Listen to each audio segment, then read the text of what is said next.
بسم اللہ الرحمن الرحیم۔ السلام علیکم محترم ناظرین۔ عورت کا ختنہ کیا ہوتا ہے؟ مصر میں لڑکیوں کے ختنے کیوں کیے جاتے ہیں؟ اسلام میں لڑکیوں کے ختنے کا کیا حکم ہے؟ کیا یہ جائز عمل ہے یا ظلم؟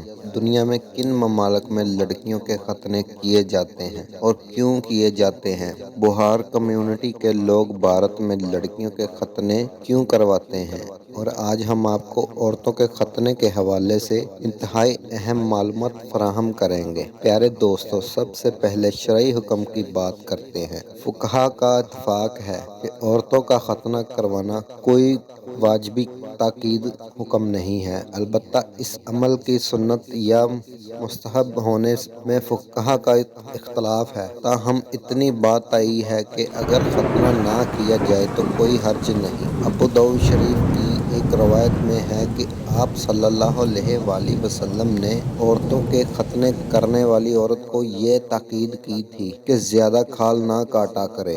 ایک حدیث میں ہے کہ جس میں آپ صلی اللہ علیہ وآلہ وسلم کا فرمان کہ مردوں کے ختنہ مستحب اور عورتوں کے ختنہ باعث عزت ہے۔ ہمارے ہاں عورتوں کے ختنے کا رواج نہیں، کیونکہ اس کی ضرورت نہیں سمجھی جاتی، مگر عرب ممالک میں خصوصاً مصر میں صدیوں سے یہ روایت چلی آ رہی ہے کہ عورتوں کا ختنہ کیا جاتا ہے۔ پیارے دوستو، یہ بات جان کر حیران ہوں گے کہ مصر کی قدامت پسند مسلمان برادریوں، خاص طور پر دیہی علاقوں میں بسنے والی خواتین کو نسوانی ختنے نہ ہونے تک ناپاک تصور کیا جاتا ہے اور شادی کے لیے تیار نہیں سمجھا جاتا۔ مصر میں خواتین کے ختنے کرنے کا عمل سال 2008 میں غیر قانونی قرار دیا گیا تھا، اور اگر خلاف قانون کوئی ڈاکٹر یہ کام کرتا تو اس سے 7 سال تک قید کی سزا ہو سکتی تھی۔ ایسا کوئی بھی شخص جو کسی خاتون کے ختنے کرنے کی درخواست نہیں، اس سے بھی 3 سال تک کی قید ہو سکتی ہے۔ قانون ہونے کے باوجود مصر بھی خواتین کے ختنے کی بلند ترین شرح والے ممالک میں شامل ہے۔ انسانی حقوق کی کئی لوگ خواتین کے لیے مفت مقدمات بھی لڑ رہے ہیں، اور کئی مراکز بھی قائم ہیں جہاں اس عمل کی روک تھام کے لیے اقدامات کیے جا رہے ہیں، مگر اب بھی مصر میں عورتوں کے ختنے کیے جاتے ہیں۔ پیارے دوستو، سال 2020 میں مصر میں پولیس نے ایک ایسے شخص کو گرفتار کیا تھا جس نے اپنی 3 بیٹیوں کو جھانسا دے کر ان کے ختنے کروا دیے تھے۔ اس عمل کو سر انجام دینے والے ڈاکٹر کو بھی حراست میں لیا گیا تھا۔ مصر میں نسوانی ختنوں پر مکمل پابندی عائد ہے۔ ارے دوستو، خواتین کا ختنہ ایک ایسا عمل ہے جو آج بھی ہندوستان سمیت دنیا کے بہت سے حصوں میں جاری ہے۔ ایک 7 سال کی بچی جس کی ماں، دادی، نانی اسے چاکلیٹ یا آئس کریم کی لالچ میں گھر سے لے کر جاتی ہے۔ بچی تو خوش ہے، لیکن اس بات سے بالکل انجان ہے کہ آج کے بعد اس کی زندگی بالکل بدل جائے گی۔ صرف اس لیے نہیں کہ اس کے جسم سے کچھ کاٹ دیا جائے گا، بلکہ اس لیے کیونکہ اس کے جسم کے ساتھ ایسا کرنے سے پہلے نہ تو اسے بتایا جائے گا اور نہ ہی اس کی اجازت لی جائے گی۔ بچی ماں، نانی یا دادی کا ہاتھ پکڑے ہوئے جو اسے ایک اندھیرے کمرے میں لے جاتی ہے۔ دائی یا ڈاکٹر کے ذریعے لڑکی کا ختنہ کیا جاتا ہے۔ ختنہ یعنی اس کے پرائیویٹ پارٹ کو تیز دھار والے بلیڈ سے کاٹ دیا جاتا ہے۔ چیرہ صرف ایک لگتا ہے، لیکن اس کا زخم پوری زندگی کے لیے بچی کے دماغ میں بیٹھ جاتا ہے۔ پیارے دوستو، یہ کسی ایک لڑکی کی کہانی نہیں اور نہ ہی آج سے 5 سال پرانا کوئی واقعہ ہے۔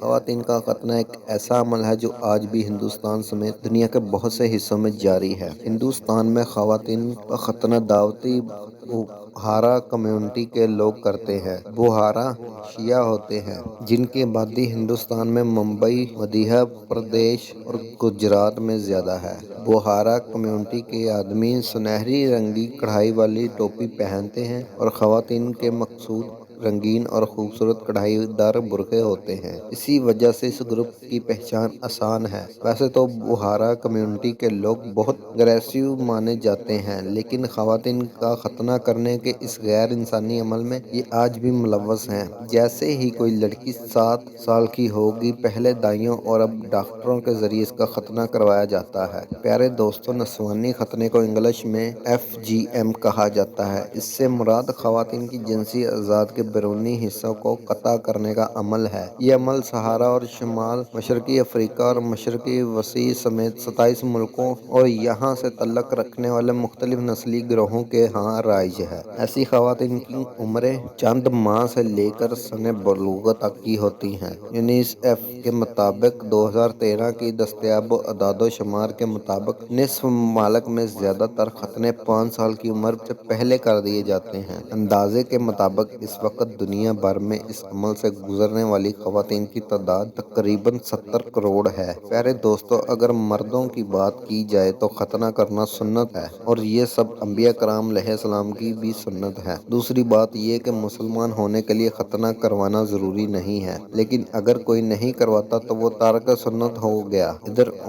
مرد اگر مسلمان ہو جائے تو اس کے لیے بہتر ہے کہ وہ ختنہ کروائے۔ اگر نہیں کروائے گا تو اس کے مسلمان ہونے میں کوئی شک و شبہ نہیں ہے۔ جن ممالک میں خواتین کے ختنے کیے جاتے ہیں اس میں کوئی ممانعت تو نہیں، مگر علماء کے درمیان اس معاملے میں اختلافات پایا جاتا ہے۔ بعض کے نزدیک ختنہ کرنا جائز ہے اور بعض کے نزدیک ختنہ کرنا جائز نہیں ہے۔ ختنے کا مقصد عورتوں سے شہوت کم کرنا ہے، لہٰذا ہمارے نزدیک بھی عورتوں کا ختنہ کرنا جائز نہیں ہے، کیونکہ شہوت کا ہونا ان کا بھی حق ہے۔ لہٰذا اگر کوئی کرواتا ہے تب بھی ٹھیک ہے اور اگر کوئی نہیں کرواتا تب بھی ٹھیک ہے۔ پیارے دوستو، ہر سال دنیا بھر سے عورتوں کے ختنے کے حوالے سے کئی واقعات سامنے آتے ہیں اور کہیں اسے ظلم قرار دیا جاتا ہے اور کہیں اسے اسلام جائز قرار دیا جاتا ہے۔ مسلمانوں کی خصوصیت اور علامت بیان کرتے ہوئے جہاں اور باتوں کا ذکر کیا جاتا ہے وہاں ختنے کو بھی خصوصی علامت قرار دیا جاتا ہے۔ امام شافعی ختنے کو واجب سمجھتے ہیں اور مردوں کے علاوہ عورتوں کے ختنے کے بھی قائل ہیں، مگر دیگر ائمہ فقہا اس کو سنت نبوی اور سنت